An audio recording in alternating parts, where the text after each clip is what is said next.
اعوذ باللہ من الشیطان الرجیم، بسم اللہ الرحمن الرحیم۔ السلام علیکم ورحمۃ اللہ وبرکاتہ۔ سورہ یاسین کا ترجمہ شروع کرتی ہوں اللہ کا نام لے کر جو بڑا مہربان نہایت رحم والا ہے۔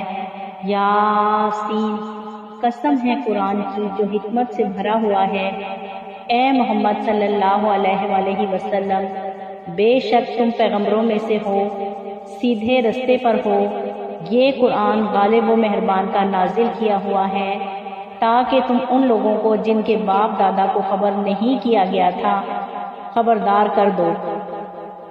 ان میں سے اکثر پر اللہ کی بات پوری ہو چکی ہے، سو وہ ایمان نہیں لائیں گے۔ ہم نے ان کی گردنوں میں طوق ڈال رکھے ہیں، وہ تھوڑیوں تک پھنسے ہوئے ہیں تو ان کی گردنیں اکڑی ہوئی ہیں، اور ہم نے ان کے آگے بھی دیوار بنا دی ہے اور ان کے پیچھے بھی، پھر ان پر پردہ ڈال دیا ہے تو یہ دیکھ نہیں سکتے۔ اور تم ان کو خبردار کرو یا نہ کرو، ان کے لیے برابر ہے، یہ ایمان نہیں لائیں گے۔ تم تو صرف اس شخص کو خبردار کر سکتے ہو جو اس نصیحت یعنی قرآن کریم کی پیروی کرے اور رحمان سے غالبانہ ڈرے، سو اس کی مغفرت اور بڑے ثواب کی بشارت سنا دو۔ بے شک ہم مردوں کو زندہ کریں گے، اور جو کچھ وہ آگے بھیج چکے ہیں اور جو ان کے نشان پیچھے رہ گئے ہیں ہم ان کو قلم بند کر لیتے ہیں، اور ہر چیز کو ہم نے کتاب روشن میں لکھ رکھا ہے۔ اور ان میں سے گاؤں والوں کا قصہ بیان کرو جب ان کے پاس پیغمبر آئے، یعنی جب ہم نے ان کی طرف سے 2 پیغمبر بھیجے تو انہوں نے کہا کہ ان کو جھٹلایا، پھر ہم نے تیسرے سے تقویت دی تو انہوں نے کہا ہم تمہاری طرف پیغمبر ہو کر آئے ہیں۔ وہ بولے کہ تم اور کچھ نہیں مگر ہماری طرح کے آدمی ہو، اور رحمان نے کوئی بھی چیز نازل نہیں کی، تم محض جھوٹ بولتے ہو۔ انہوں نے کہا ہمارا پروردگار جانتا ہے کہ ہم تمہاری طرف پیغام دے کر بھیجے گئے ہیں، اور ہمارے ذمے صاف صاف پیغام پہنچا دینا ہے اور بس۔ وہ بولے ہم تم کو اپنے لیے منحوس سمجھتے ہیں،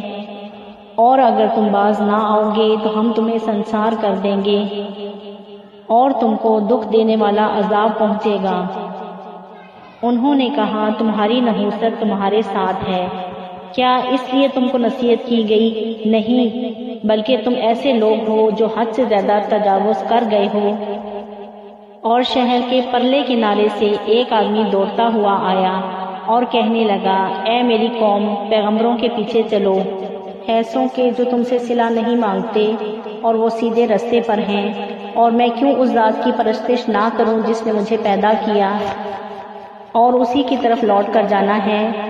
کیا میں اس کو چھوڑ کر اوروں کو معبود بناؤں کہ اگر رحمان مجھے نقصان پہنچانا چاہے تو ان کی سفارش مجھے کچھ بھی فائدہ نہ دے سکے گی اور نہ مجھے چھڑا سکے گی۔ تب تو میں کھلی گمراہی میں پڑ گیا۔ میں تو تمہارے پروردگار پر ایمان لایا، سو میری بات سن رکھو۔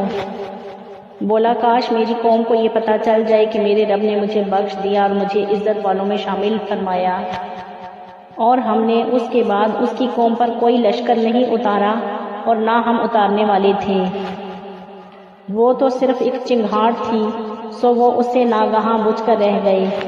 بندوں پر افسوس کہ ان کے پاس جب کوئی پیغمبر آتا تو وہ اسے تمسخر ضرور کرتے۔ کیا انہوں نے نہیں دیکھا کہ ہم نے اس سے پہلے بھی بہت سارے لوگوں کو ہلاک کر دیا تھا؟ اب وہ ان کی طرف لوٹ کر نہیں آئیں گے، اور سب کے سب ہمارے روبرو حاضر کیے جائیں گے۔ اور ایک نشانی ان کے لیے زمین مردہ ہے کہ ہم نے اس کو زندہ کیا، اس میں سے اناج اگایا،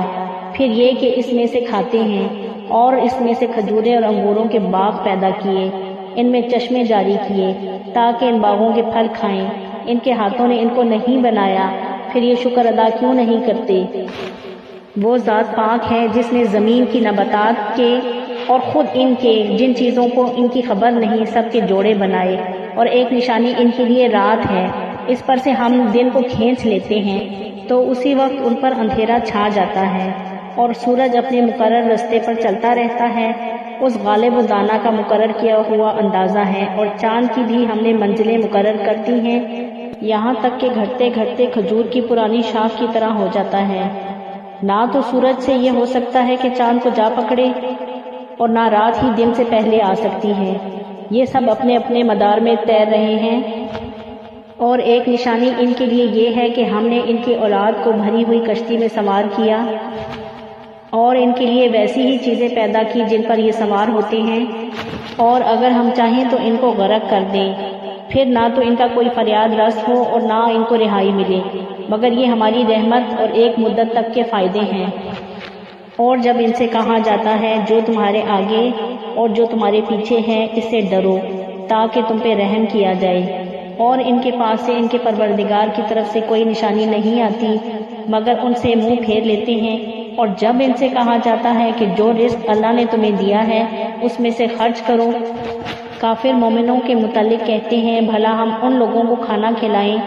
جن کو اگر اللہ چاہتا تو خود کھانا کھلا دیتا، تم تو کھلی گمراہی میں ہو۔ اور کہتے ہیں اگر تم سچے ہو تو بتاؤ یہ وعدہ کب پورا ہوگا؟ یہ تو ایک چنگھاڑ ہی کے منتظر ہیں جو ان کو اس حال میں باہم جھگڑ رہے ہوں گے آ پکڑے گی، پھر نہ تو یہ وصیت کر سکیں گے اور نہ اپنے گھروں میں واپس جا سکیں گے۔ اور جس وقت سور پھونکا جائے گا یہ قبروں سے نکل کر اپنے پروردگار کی طرف دوڑ پڑیں گے، کہیں گے ہائے بربادی، ہماری خامگاہوں سے کس نے جگایا؟ یہ وہی تو ہے جس کا رحمان نے وعدہ کیا تھا اور پیغمبروں نے سچ کہا تھا۔ وہ تو صرف ایک زور کی آواز ہوگی اور سب کے سب اس کے روبرو حاضر ہوں گے، پھر اس روز کسی شخص پر کچھ ظلم نہیں کیا جائے گا اور تم کو بدلہ بھی ویسا ملے گا جیسا تم کام کرتے تھے۔ اہل جنت اس روز عیش و نشاط کے مشغلے میں خوش ہوں گے، وہ بھی اور ان کی بیویاں بھی، سایوں میں تختوں پر تکیے لگائے بیٹھے ہوں گے، وہاں ان کے لیے میوے ہوں گے اور جو وہ منگوائیں گے ان کو ملے گا، اور ان کو پروردگار مہربان کی طرف سے سلام کہا جائے گا، اور وہ فرمائے گا گناہ گار تم آج الگ ہو جاؤ۔ اے آدم کی اولاد، کیا میں نے تم سے کہا نہیں تھا شیطان کو نہ پوجنا، وہ تمہارا کھلا دشمن ہے، اور یہ کہ میری ہی عبادت کرنا یہی سیدھا رستہ ہے؟ اور اس نے تم میں سے بہت سی خلقت کو گمراہ کر دیا تھا، تو کیا تم سمجھتے نہیں تھے؟ یہی وہ جہنم ہے جس کی تمہیں دھمکی دی جاتی تھی، جو تم کفر کر رہے ہو اس کے بدلے اس میں داخل ہو جاؤ۔ آج ہم ان کے منہوں پر مہر لگا دیں گے اور جو کچھ یہ کر رہے تھے ان کے ہاتھ ہم سے بیان کر دیں گے اور ان کے پاؤں اس کی گواہی دیں گے، اور اگر ہم چاہیں تو ان کی آنکھوں کو مٹا کر اندھا کر دیں، پھر یہ رستے کو دوڑیں تو کہاں سے دیکھ سکیں گے، اور اگر ہم چاہیں تو ان کی جگہ پر ان کی صورتیں بدل دیں، پھر وہاں سے نہ آگے جا سکیں گے اور نہ پیچھے لوٹ سکیں گے۔ اور جس کو ہم بڑی عمر دیتے ہیں اسے تخلیق میں اوندھا دیتے ہیں،